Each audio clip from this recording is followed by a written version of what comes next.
Slovenska podjetja so na zelo dobri poti, kar se tiče integriranja trajnostnih načel poslovanja v svoje strateško transformacijo in pa poslovanje nasploh.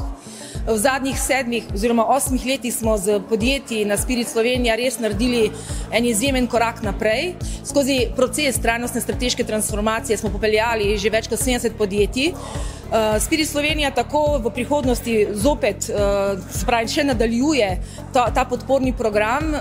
Zdaj smo zaključili z prvo skupino 70 podjetij, zdaj pa nadaljujemo že v juliju, kjer bomo zopet razpisali javni razpis za naslednja 4 leta, tako da vabimo vsa slovenska podjetja, mala, srednja, zagonska in mikro, da se tega razpisa udeležijo oziroma da se prijavijo in da jih bomo res strokovno popeljali skozi ta proces, za katerega smatramo, da je ključnega pomena in da na koncu koncev res dosledno začnemo upoštevati in kreirati tako vrednost produktov in storitev, ki bo imela dobre, pozitivne učinke na okolje, na ljudi in na celotno skupnost, v kateri živimo, predvsem pa na Slovenijo kot celoto.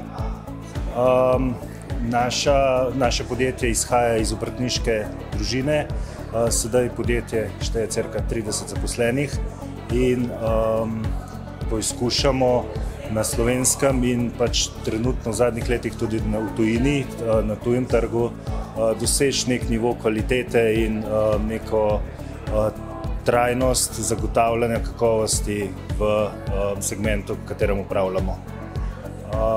Podjetje se je udeležilo same trajnostne transformacije oziroma preko Spirit agencije smo pričeli s trajnostno transformacijo našega podjetja, kjer vidimo predvsem priložnost za nadaljevanje poti podjetja, katera bo potrebna, da bomo v prihodnosti lahko na trgu delovali v smislu konkurenčnosti in zagotavljanja kakovosti kot strankam in tudi zaposlenim.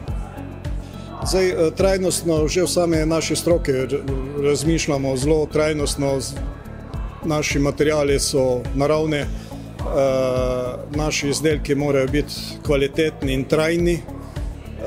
Predvsem pa se v zadnjem času ukvarjamo predvsem z trajnostjo odnosov v podjetju, z tem, da poskušamo graditi odnose, ki nas krepijo, ki nam delajo boljše vzdušje v podjetju, da lažje, boljše sodelujemo in v bistvu lažje premagujemo izzive.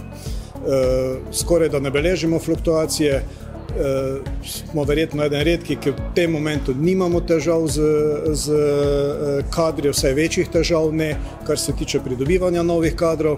In mislim, da tudi to del nekega trajnostnega razmišljanja in trajnostnega delovanja v podjetništvu.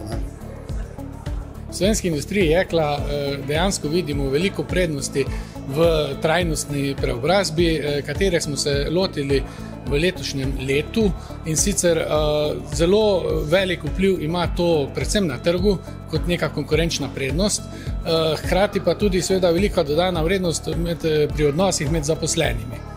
Namreč na področju okolja je slovenska industrija jekla zelo dobra. Krožno gospodarstvo je naš pojem, delamo samo iz recikliranega jekla in vsak proizvod, ki ga naredimo, lahko tudi 100% recikliramo.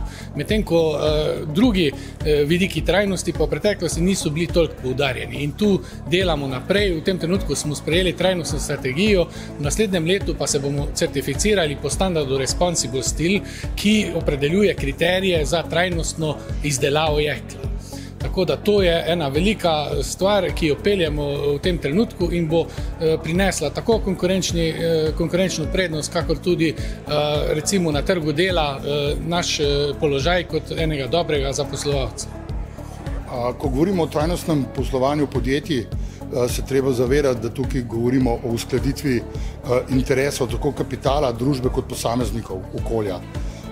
Lahko bi rekli temu, da je to neke vrste etično poslovanje, etično podjetništvo, etično vodenje, upravljanje podjetij.